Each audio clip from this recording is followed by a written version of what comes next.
어떤 여자 성도분이 목사님을 찾아왔습니다. 목사님, 제게는 아무에게도 말하지 못하는 큰 죄가 있습니다. 이 죄를 어떻게 해야 될지 몰라 너무 고민이 되어 찾아왔습니다. 목사님이 위로해 줍니다. 자매님, 우리 주님은 용서하지 못할 죄가 없으십니다. 제게 말씀해 보십시오. 자매가 힘을 얻어서 목사님께 얘기합니다. 저는 주일에 올 때마다 제가 교인들 중에서 제일 예쁘다는 생각을, 이 교만한 죄를 떨쳐버릴 수가 없어요. 이 죄를 어떻게 하면 좋죠? 목사님이 대답합니다. 자매님, 그건 죄가 아니라 오해입니다. 여러분, 신앙에도 오해가 있습니다. 이번 다니엘 기도회 강사 중에 구경선 작가라는 분이 있는데요. 이분이 이런 말씀을 하시더라고요. 자기는 하나님께 예쁜 짓을 많이 하면 나를 많이 예뻐해 주실 거라고 생각했대요. 그런데 여러 인생의 굴곡 가운데 느낀 것은, 경험한 것은, 간증하는 것은 하나님은 예쁜 짓 하는 사람만 예뻐하시지는 않더라는 거예요. 저는 이 이야기에 매우 공감이 갔고 조금 더 생각하게 되었습니다. 이런 생각입니다. 하나님은 나를 예뻐하신다. 그러나 하나님 나를 예뻐하시지만 늘 예쁜 상황 가운데 두시는 것은 아니다 하는 것을 느꼈습니다. 우리들은 오해합니다. 하나님 믿으면, 신앙생활 열심히 잘하면 나에게는 예쁜 일만 일어날 것이다. 사람들은 예쁜 말만 나한테 할 것이고 예쁜 짓만 나한테 하는 사람만 만나게 하실 것이다. 여러분, 과연 그럴까요? 당연히 그렇지 않습니다. 그러므로 중요한 것은, 우리의 이 신앙이라는 것은 언제나 어디서든지 희망을 발견해 가는 것입니다. 감사의 제목을 발견해 가는 것입니다. 그것이 신앙입니다. 오늘 본문 이야기는 이렇습니다. 바울이 억울한 일을 당했어요. 억울하게 고소당해서 법정까지 가게 된 거예요. 저는 한 번도 법정에 가본 일은 없습니다. 그런데 가본 분들의 이야기를 들어보면 결과에 상관없이 정신적인 스트레스가 너무 심하다고 하더군요. 물질적인 손해도 손해지만 시간적으로도 정신적으로도 손해가 막심하다고 합니다. 여러분, 바울이 뭘 잘못했어요? 잘못한 게 없잖아요. 근데 왜 이렇게 억울한 일을 당할까요? 왜 하나님은 당신의 그 좋은 종이, 그 충성된 종이 왜 이렇게 안 예쁜 일을 겪게 하실까요? 심지어 하나님이 약속까지 하셨어요. 멀리 갈 것도 없고, 지난주에 우리가 보았던 18장 10절 본문을 한번 보겠습니다. 18장 10절입니다. 같이 읽겠습니다. 시작. 내가 너와 함께 있음에 어떤 사람도 너를 대적하여 해롭게 할 자가 없을 것이니 이는 이 성 중에 내 백성이 많음이라 하시더라. 아멘. 하나님 분명히 약속하셨잖아요. 어떤 사람도 너를 대적하여 해롭게 할 자가 없을 거야. 분명히 약속하셨잖아요. 그런데 이게 뭡니까? 억울하게 고소고발 당해서 법정에 끌려갔습니다. 하나님이 공수표 날리신 것일까요? 하나님은 이 시련을 통해서 무엇을 우리에게 말씀하시려고 하시는 것일까요? 오늘 우리가 읽은 본문에는 갈리오라는 사람이 등장합니다. 갈리오가 아가야 총독되었을 때에 바로 이것이 오늘 말씀을 풀어가는 실마리입니다.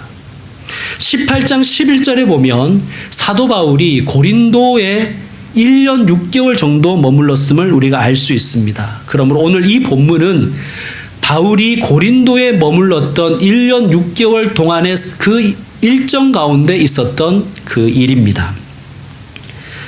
바울이 고린도에서 사역할 때 아가야의 총독이 갈리오였다는 거예요.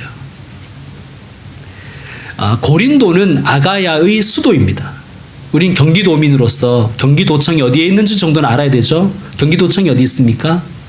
수원에 있습니다. 그러니까 경기도와 수원의 관계가 아가야와 고린도의 관계예요. 그러니까 총독이 고린도에 머물면서 아가야를 통치한 것입니다. 자, 그러면 갈리오는 어떤 사람인가? 여러분 혹시 세네카라고 들어보셨습니까? 세네카. 로마의 스토아 철학자이며 네로 황제의 스승이었던 사람입니다. 로마는 아버지가 철학자면 아들도 철학자가 되는 그러한 것이 보편적인 거예요. 그러니까 세네카와 갈리오는 형제였고, 갈리오가 형입니다. 세네카와 갈리오의 아버지는 철학자였어요. 그런데 갈리오의 아버지는 매우 야망이 컸던 것 같아요. 장남인 갈리오가 단순히 철학자가 아니라 출세를 좀 해서 집안을 일으키기를 원했던 것 같습니다. 그래서 어떻게 했는가? 지금은 최고의 학문이 뭐죠? 지금 최고의 학문은 경영학 아닙니까? 예. 역사학 이런 게 이제 최고의 학문이죠. 철학. 그러나 로마 시대에는 최고의 학문이 수사학이었어요. 수사학. 이 수사학이 뭐냐 하면 웅변을 잘할 수 있게 가르쳐 주는 것이 수사학이에요. 언어를 연구하고 문학을 연구해서 설득력 있게 웅변할 수 있게 해주는 것이 수사학입니다. 출세하려면 수사학을 해야 돼요. 그래서 갈리오의 아버지가 이 갈리오를 수사학의 대가에게 양자를 보냈습니다. 그러니까 갈리오에게는 철학자 아버지와 친부와 또 수사학자인 양부를 함께 모시게 되는 그러한 사람이 되었습니다. 갈리오는 당시에 매우 촉망받는 장래가 유망한 그러한 철학자이며 수사학자며 행정관료가 된 거예요. 그러니까 일반 평범한 행정관료가 아니에요. 이 사람이 오늘 바울의 재판을 맡은 겁니다. 이 갈리오의 판결은 기독교 역사에서 매우 중요한 위치를 차지합니다.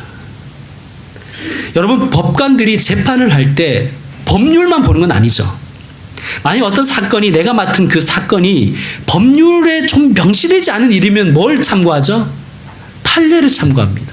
이 갈리오의 판결은 아주 중요한 판례가 되었습니다. 자, 12절 13절 말씀 우리 같이 다시 한번 읽어봅시다. 12, 13절 시작. 갈리오가 아가야 총독되었을 때에 유대인이 일제히 일어나 바울을 대적하여 법정으로 데리고 가서 말하되 이 사람이 율법을 어기면서 하나님을 경외하라고 사람들을 권한다 하거늘. 아멘. 여러분, 바울은 예수가 주, 예수가 그리스도임을 선포했습니다. 그것이 바울의 전도의 핵심 내용이었습니다.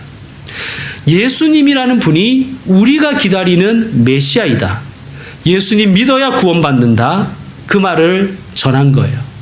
그러자 유대인들이 격분합니다. 그래서 바울을 잡아다가 갈리오의 법정에 끌고 갔습니다. 억울한 일이죠. 바울이 입을 열려고 했어요. 그런데 이 갈리오가 피고의 변론은 들어보려고도 하지 않습니다. 부당합니다. 억울하게 재판에 끌려왔고 그 재판은 매우 부당한 재판이었습니다. 하나님이 예뻐하는 사람에게 예쁜 상황만 겪게 하시는 것이 아님을 알 수 있습니다. 자, 14절 15절 말씀 같이 한번 읽겠습니다. 시작. 바울이 입을 열고자 할 때에 갈리오가 유대인들에게 이르되 너희 유대인들아, 만일 이것이 무슨 부정한 일이나 불량한 행동이었으면 내가 너희 말을 들어주는 것이 옳거니와 만일 문제가 언어와 명칭과 너희 법에 관한 것이면 너희가 스스로 처리하라. 나는 이러한 일에 재판장 되기를 원하지 아니하노라 하고. 아멘. 여러분, 이게 기가 막힌 판결인 거예요. 일단은 갈리오는 수사학을 전공했기 때문에 이 사람들이 무슨 말을 하려고 하는지 정확하게 파악했습니다. 지금 13절에 보면 유대인들이 이렇게 고발했어요. 이 사람이 율법을 어기면서 하나님을 경외하라고 합니다. 여기서 율법이라고 하니까 우리가 이제 구약 성경이 말한 그 율법으로 우리가 생각하기가 쉬운데 단어가 조금 모호해요. 이게 로마법을 이야기하는 건지 유대인들이 지키는 그 율법을 얘기하는 건지 조금 단어가 모호합니다. 그러니까 유대인들이 의도적으로 모호한 단어를 쓴 거예요. 그러면서 하는 내용이 뭐예요? 그러니까 이들은 그 갈리오 총독을 좀 이렇게 이용하려고 했어요. 로마는 굉장히 개방적인 국가였거든요. 로마는 로마 법에 저촉되지 않으면, 즉 로마에게 해를 끼치지 않으면 모든 종교를 다 허용해 줬습니다. 로마에서는 로마 황제가 주요 그리스도임을 인정하면 모든 종교를 다 허용해 줬어요. 이게 주와 그리스도이라는 것이 이게 매우 정치적인 단어였습니다. 그러니까 지금 이들이 고발하면서 어떤 의도가 있었냐면, 지금 이 바울이라는 사람이 예수가 주와 그리스도라고 로마 법을 어기면서 그렇게 종교 생활하라고, 하나님 섬기라고 사람들을 선동합니다. 그렇게 고발한 거예요. 여기에 대해서 갈리오가 아주 정확하게 이 상황을 파악하고 기가 막히게 판결합니다. 그가 쓰는 단어를 한번 보십시오.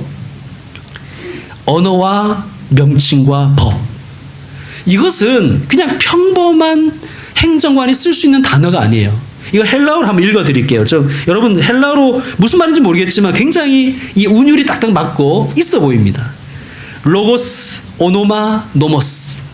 뭔가 이 느낌이 오잖아요. 그죠?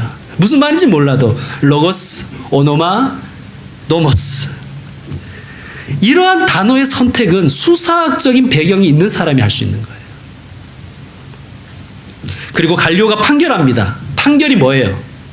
판결이 뭡니까? 니들이 알아서 하라는 거예요. 니들이 알아서. 로마의 위협이 되지 않으므로 이 고소는 기각한다는 거예요. 기각을 딱 해버렸습니다.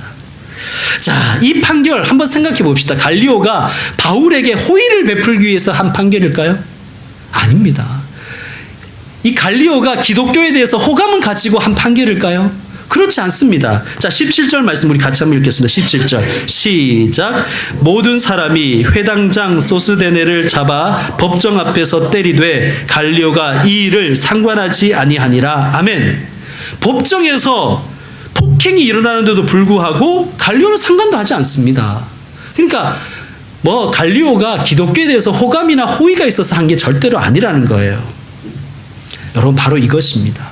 하나님은 우리를 예뻐하시지만 우리가 예뻐하는, 내가 선호하는 방법대로 우리를 인도하시진 않는다는 사실입니다. 지난주 구역 모임 교재에 이런 내용이 있었습니다. 하나님은 우리의 필요를 다 알고 계세요. 우리가 무엇을 먹을까, 무엇을 마실까, 무엇을 입을까 고민하는데 우리의 필요를 다 알고 계신다는 거예요. 그런데 우리의 필요를 알고 계신 하나님이 우리가 원하는 액수만큼 채워주시진 않는다는 거예요. 여러분, 우리가 가끔 뭐 이사가 있거나 어떤 행사가 있거나 또 우리가 가족이 여행을 가려고 할 때 하나님께 좋은 날씨 달라고 기도하죠. 그런데 만약에 비가 온다면 여러분 이렇게 기도하십시오. 하나님, 지금 이 비가 나에게 혹은 이 땅에 가장 좋은 날씨임을 믿습니다. 여러분, 우리는 좋은 날씨가 딱 정해져 있잖아요. 온도는 22도, 날씨는 맑아야 되고 미세먼지 없어야 되고 여행하기 좋아야 되고, 그죠? 그래야 되지 않습니까? 그런데 하나님 보시기에 우리에게 그 땅 가운데 비가 가장 필요하다면 비 주시는 것이 가장 좋은 날씨입니다. 바울이 무죄 판결을 받았어요. 이 무죄 판결은 단순한 무죄 판결 이상의 의미를 가집니다. 유대인들의 의도는 뭐냐 하면 바울을 범법자로 만들고 기독교와 유대교를 분리시켜서 기독교를 불법 이단화하는 것이 이 유대인들의 의도였습니다. 이단 사설이 되면 더 이상 로마 법의 보호를 받을 수가 없는 거예요. 이제 선교를 시작하는 기독교 복음이 로마 법이라는 것에 막혀버린다는 거예요. 만약 이때 총독이 그냥 일반적인 행정관이었으면 아마 그는 폭동을 우려해서 표풀림적인 그러한 판결을 했을 것입니다.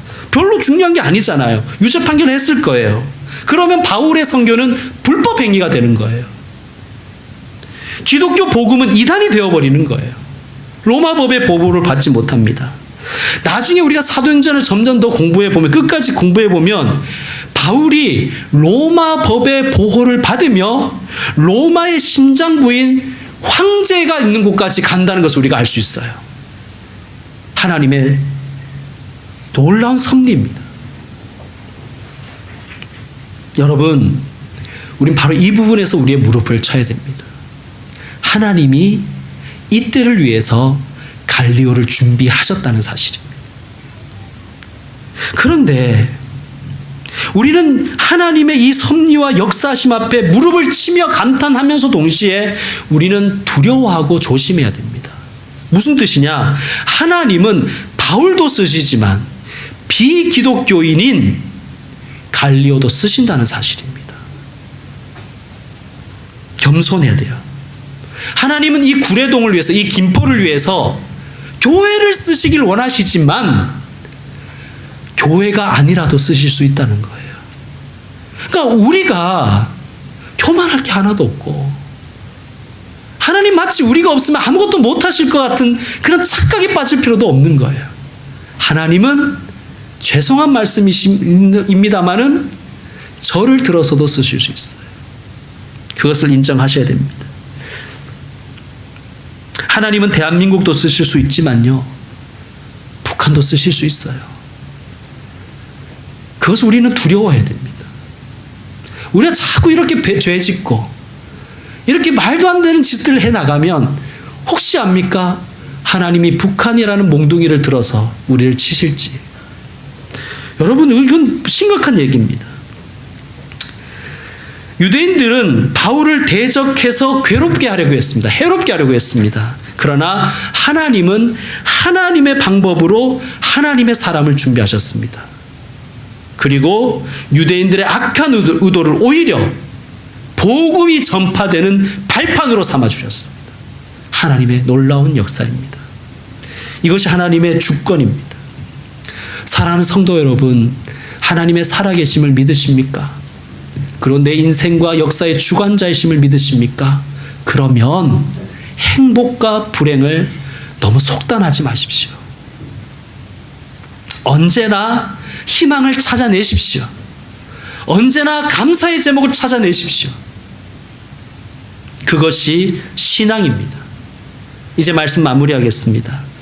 어떤 마술사가 왕에게 노여움을 사서 사형을 선고받았습니다. 마술사는 왕에게 빌었습니다. 전하, 저를 살려주십시오. 만약 저를 살려주신다면 제가 무슨 짓이든 하겠습니다. 근데 왕이 듣지 않는 거예요. 왕이 듣지 않아요. 그러자 마술사가 왕이 솔깃할 만한 제안을 합니다. 왕이여, 만일 저에게 1년만 더 살게 해주시면, 1년만 형 집행을 연기해 주시면 임금님이 가장 사랑하는 아끼는 그 말이 하늘을 날 수 있도록 제가 한번 가르쳐 보겠습니다. 1년 후에 저를 죽이셔도 되지 않습니까? 왕이 들어보니까 솔깃한 거예요. 1년 후에 죽여도 되지 않습니까?